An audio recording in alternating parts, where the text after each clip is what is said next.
Conakry, 12 octobre 2021. Merci de l'attention et bienvenue dans cette édition dont voici le sommaire. Le Premier ministre chef du gouvernement appelle les responsables des départements ministériels à la rigueur dans la gestion des affaires publiques. Mohamed Biavougui l'a dit au cours de sa rencontre avec les secrétaires généraux. Au sommaire encore, les élèves reprennent bientôt le chemin de l'école. La rentrée est prévue le 21 octobre. Le département de l'enseignement préuniversitaire fait le dernier réglage. Des réunions se multiplient à cet effet. Libre d'être en ligne, c'est le nom d'une nouvelle plateforme qui vient d'être lancée à Fouré-Caria à l'occasion de la célébration de la Journée internationale de la jeune fille. Sa mission, lutter contre toute forme de violence basée sur le genre. Mesdames et messieurs, bonsoir. Le Premier ministre chef du gouvernement s'est entretenu ce mardi à Conakry avec les secrétaires généraux des départements ministériels. Mohamed Biavougui a expliqué à ses hauts cadres les missions qui lui sont assignées durant cette période de transition. Le nouveau Premier ministre a également insisté sur la rigueur dans la gestion des affaires publiques. Hadi Kamara a suivi la rencontre. Le Premier ministre entame ses réunions techniques par cette rencontre avec les secrétaires généraux des différents départements ministériels du pays. C'est ici, à la primature. Une prise de contact avec la haute administration publique. Conformément à sa feuille de route et ses engagements, le chef du gouvernement de transition, Mohamed Biavougui, a exhorté les uns et les autres à faire preuve de rigueur et de responsabilité dans la gestion des affaires publiques. Il a aussi insisté sur le traitement rapide des dossiers. Le Premier ministre nous a interpellés sur l'urgence des dossiers qui concernent à la fois le fonctionnement de l'administration et surtout qui ont des impacts sur les populations. Je pense que chaque ministère a dû décliner ces urgences-là et il a apporté les débuts de solutions.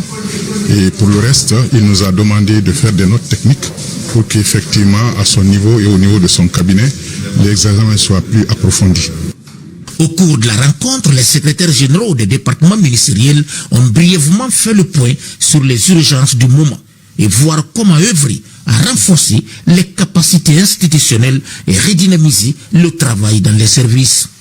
Le président a dit qu'il faut anticiper et le Premier ministre vient de faire un pas vers cette anticipation. Nous pouvons compter sur la nouvelle procédure qui est enclenchée et que nos préoccupations seront prises en compte. Nous avons besoin d'engagement fort de l'État pour que les partenaires techniques et financiers se rendent compte que l'eau et l'assainissement restent des priorités de la Guinée. Il nous a invités au changement, à travailler pour la nation et pour le peuple de Guinée et que les actions, les projets et programmes que nous devons mettre en œuvre doivent profiter à la population guinéenne et que nous devons changer nos habitudes et faire en sorte que ce soit la Guinée qui gagne au final. Avec punch, le Premier ministre chef du gouvernement, Mohamed Biavougui, veut impulser le service public comme défini dans la charte de la transition. Préparatif de l'ouverture des classes, les cadres des départements de l'enseignement pré-universitaire retroussent les manches pour mettre les pendules à l'heure. Tous les DPE et inspecteurs régionaux de l'éducation étaient réunis ce mardi à Conakry pour les derniers réglages de la rentrée scolaire prévue le 21 octobre 2021 sur toute l'étendue du territoire national. Moussa Koumara, reportage. C'est l'une des plus grandes rencontres du système éducatif en Guinée. Elle se tient tous les ans à l'heure de l'ouverture des classes. Les principaux acteurs se concertent pour faire le point sur les derniers réglages des préparatifs à une semaine de la rentrée scolaire 2021-2022. Les réflexions portent sur les thématiques prioritaires du secteur. Objectif affiché, corriger toutes les insuffisances constatées dans l'organisation des différents examens et proposer des solutions scientifiques et techniques pour le succès de cette année académique. Je me dois, au nom des acteurs et partenaires du système éducatif, d'exprimer notre gratitude à son Excellence, colonel Mamadi Doumbouya, président de la transition, chef de l'État, pour la compréhension et la diligence dont il a fait montre dans la résolution des questions liées à l'ouverture des classes, dont, entre autres, l'organisation du présent atelier, la dotation de toutes les structures en intrants et fournitures pédagogiques, la mise à disposition au secteur en charge de l'éducation et de la formation de 2 millions de bavettes, la mise en place des frais de supervision des différentes activités de couverture de la rentrée des classes tant au niveau central que déconcentré, la poursuite de la confection et de la livraison des mobiliers scolaires, l'approvisionnement en denrées alimentaires pour le fonctionnement des cantines scolaires. Ces travaux se font en panel et plusieurs thématiques sont en débat. L'harmonisation des outils de gestion des notes, la normalisation des évaluations par niveau en français et calcul, ou encore la diversification des filières au lycée. L'enseignement général va être revu. De nouvelles filières vont être introduites. C'est-à-dire que nous aurons deux filières essentiellement dans l'enseignement général. C'est la filière littéraire et la filière scientifique. Et ça va permettre aussi de pouvoir aboutir l'année prochaine à 4 filières en 12e année, 5 filières en 12e année et arriver à 5 types de baccalauréat. Dans les préparatifs de la rentrée scolaire cette année, plusieurs établissements sont prêts, comme à Guékédou, une ville située au sud du pays. Aujourd'hui, à Guékédou, nous sommes à plus de 95% de l'assainissement des concessions scolaires. Les salles de classe sont bien lavées, les cours sont nettoyés, l'APAE s'engage, tous les parents d'élèves sont là. Ils sont engagés pour la rentrée scolaire.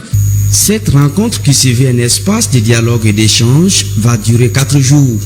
À la fin des travaux, les autorités du secteur de l'éducation espèrent avoir une rentrée scolaire bien réussie et garantie. Santé, les chefs des centres de santé publics et privés élargis aux praticiens suivent une formation axée sur les services de vaccination. Elle se tient grâce à l'appui du gouvernement japonais. Alga Simba. Ils sont nombreux, ces chefs de centres de santé publics et privés, à bénéficier d'une formation sur l'intensification des services de vaccination. Une formation élargie aux praticiens à cause de leur proximité avec les communautés à la base. Une manière d'impliquer massivement la population au processus de vaccination. Quand on parle de la participation communautaire, ils sont très importants pour permettre à ce que la communauté puisse faire recours aux structures sanitaires pour la bonne demande des services, en vue d'avoir une très bonne couverture vaccinale. La vaccination est importante pour se protéger des maladies graves, surtout en cette période de pandémie. Ces assises ont permis à ces acteurs de la médecine traditionnelle d'approfondir leurs connaissances sur les services de vaccination. Nous, praticiens de la commune de Matoto, on est conjointement en communication à tout moment avec la population à la base. Raison pour laquelle, franchement, la direction communale de la santé de Matoto nous a conviés à cette formation pour qu'on puisse travailler main dans les mains pour pouvoir franchement sensibiliser tout le monde.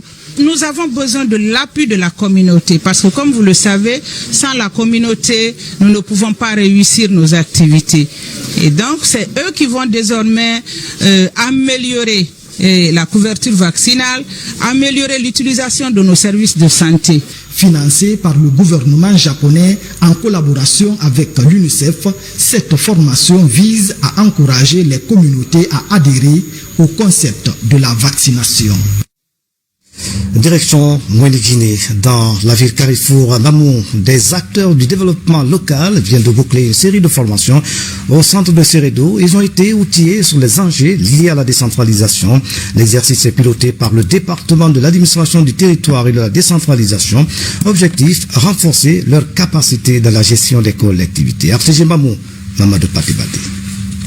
De développement local du pays s'engage à retrousser les manches dans la gestion du processus de développement durable des collectivités locales. Grâce au centre de formation de Seredou, ces acteurs ont été largement outillés sur le processus de déconcentration et de décentralisation afin qu'ils soient des acteurs incontournables dans la gestion de leur collectivité. Le nombre, de participants était, de 13 500. Il fallait effectivement faire 2 phases. Et une première phase consistait à faire la formation des formateurs, qui était au nombre de 3 360. Et la deuxième phase consistait à faire aussi l'acte de multiplication, auprès des collectivités à la base, qu'on a appelé la formation de proximité, qui permet effectivement aux formateurs de bien suivre et de faire le suivi et évaluation. Considérés comme la cheville ouvrière de développement local, ces acteurs assurent la permanence de l'État à la base. Ils sont chargés désormais de démultiplier ses connaissances et ses compétences acquises aux collectivités. Ce renforcement des capacités au nom de la politique générale qui est induite par le ministère de l'administration du territoire et de la décentralisation. Donc il faut se dire que le centre est en train de progresser et nous pensons que dans la perspective, nous souhaitons ardemment que les ressources ne faisant pas défaut, surtout que les résultats sont bons, que nous allions progressivement pour couvrir un grand éventail d'acteurs locaux dans le cadre de la FOP. Dans cette optique, le département de l'administration du territoire et de la décentralisation, coordinateur de l'action publique à la base, compte sur la détermination des acteurs dans la mise en œuvre de la bonne gouvernance locale au bénéfice des collectivités du pays. Ces différentes formations sont venues à point nommé, car la formation des COC en tant que formateur est une façon de pérenniser les acquis des différentes formations qu'on a reçues dans le cadre de la bonne gouvernance. Grâce à ces différentes formations, l'on note aujourd'hui une nette amélioration dans la gestion des ressources et le fonctionnement des collectivités locales. Dans l'actualité encore, à l'Abbé, le président du Goa invite les commerçants à se donner la main pour accompagner le chef de l'État, colonel Mamadi Doumbouya, pour une transition apaisée et réussie. Chérif Abdallah et ses collaborateurs sensibilisent et mobilisent les acteurs du commerce autour du CNRD. Reportage à l'Abbé, Sarfdini Diallo, Abdel Diallo. L'ouverture officielle des frontières et la réduction du prix des carburants sont entre autres actions du Comité national du Rassemblement pour le développement qui contribue déjà à l'amélioration des conditions de vie des populations guinéennes. Dans le domaine du commerce, par exemple, le flux commercial reprend son cours normal, ce qui se répercute aujourd'hui sur le prix de certains produits de première nécessité comme le sucre ou le riz. Après la réouverture des frontières et la diminution des prix du carburant par le CNRD, prions les commerçants aussi de diminuer les prix des denrées de première nécessité pour soulager les citoyens.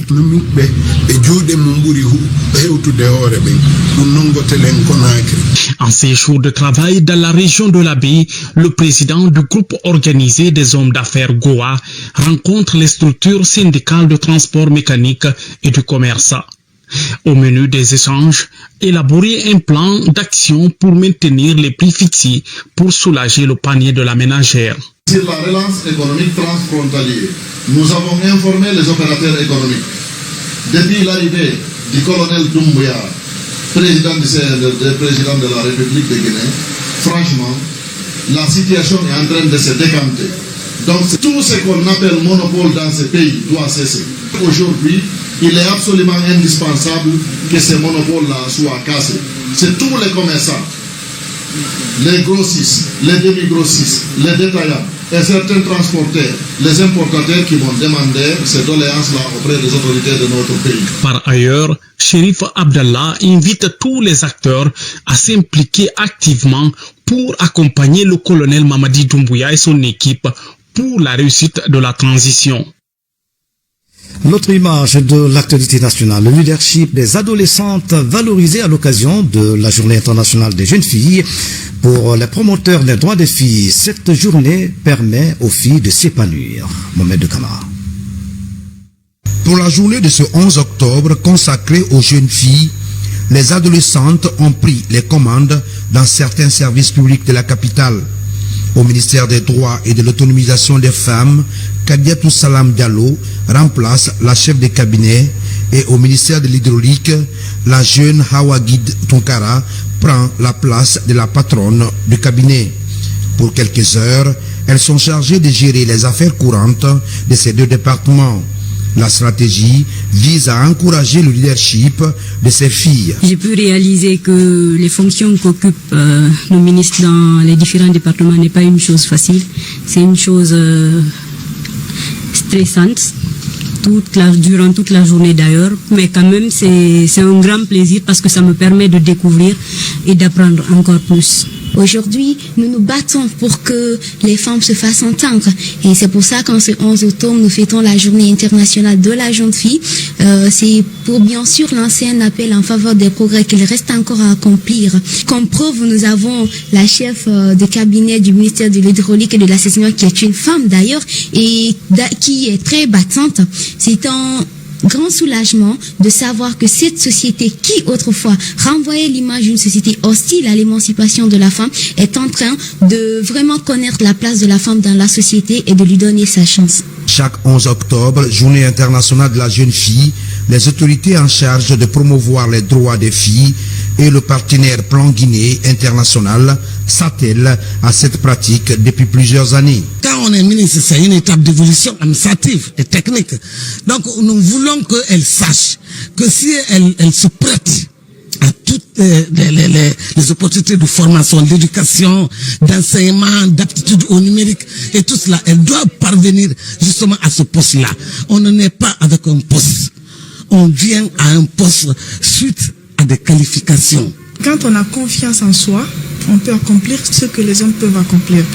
De faire en sorte que la patrie soit au centre de toutes leurs actions, de penser à notre pays, la Guinée, qui a tant souffert, qui a besoin maintenant de décoller, et qu'avec les femmes, c'est possible. Durant tout le mois d'octobre, plusieurs activités visant l'épanouissement des jeunes filles sont prévues à Conakry et à l'intérieur du pays. Dans le même registre, les jeunes filles prennent les commandes de l'administration pour quelques heures à Fourekaria. C'est à la faveur de la journée internationale qui leur est dédiée, au cœur de la célébration de l'implication des filles dans le domaine du numérique. Une nouvelle plateforme est lancée à cet effet. Elle est intitulée « Libre d'être en ligne ». Sa mission, lutter contre toute forme de violence basée sur le genre. Yamokaba.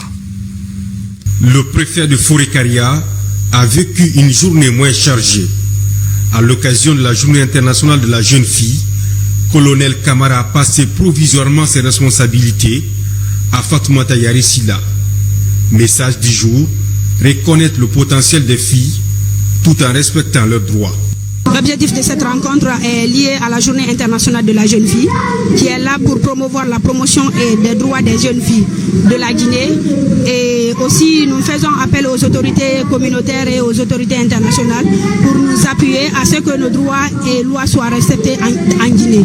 Cette initiative mondiale incite cette année les jeunes filles à se donner activement les moyens de faire carrière dans le domaine des technologies de l'information et de la communication. Le programme Libre d'être en ligne est lancé par le club des jeunes filles leaders de Fourekaria pour mener des plaidoyers sur la toile afin de lutter contre les violences faites aux filles. Nous voulons vraiment que les filles qui se connectent sur les réseaux sociaux soient libres en communication, parce que nous avons vu que les enfants, les filles sont harcelées sur les réseaux sociaux. Donc nous voulons vraiment que chaque fille qui se connecte désormais soit libre et s'exprime sans aucun problème. Nous savons que les filles sont victimes de beaucoup d'harcèlement au niveau des technologies, de la nouvelle technologie, et il faudrait qu'on fasse un plaidoyer auprès des autorités pour que des dispositions soient prises afin de sécuriser les filles pour qu'elles puissent avoir accès paisiblement aux nouvelles technologies. La célébration de la journée du 11 octobre est dédiée à la lutte contre les discriminations et les violences faites aux millions de jeunes filles à travers le monde. Dans la région forestière à Zirikouré, plusieurs activités ont été organisées à la faveur de cette journée, notamment un carnaval géant allant du gouvernorat à la Maison des Jeunes. Cette 10e édition a été célébrée sous le thème Génération numérique, notre génération. RTG Zirikouré, Mohamed Saliou Paye, Mohamed Lamine Diallo, lancé Kamisoko. C'est une marche citoyenne contre les maux dont souffrent les jeunes filles, l'inégalité de genre, les mutilations génitales féminines, le mariage précoce, le harcèlement sexuel ou encore le viol sont entre autres pratiques dénoncées par ces jeunes à l'occasion de la Journée internationale de la fille. Au nom de l'ensemble des filles de la région, un document de plaidoyer est remis aux autorités locales. Un accent particulier est mis cette année sur la sécurité des jeunes filles sur les réseaux sociaux. Par ma voix, nous, jeunes filles de Guinée, lançons un appel solennel auprès de votre autorité afin de prendre toutes les dispositions pour protéger les jeunes filles contre les fausses informations exposés en ligne, comme le précise le thème de la célébration. La génération numérique, notre génération. Le numérique est devenu un moyen de travail pour tout le monde. Les filles sont des fois victimes sur les réseaux sociaux. Nous, on s'est engagé à former les jeunes filles pour qu'elles comprennent bien le numérique, les avantages et les inconvénients, et comment détecter les fausses informations des vraies informations et comment se protéger.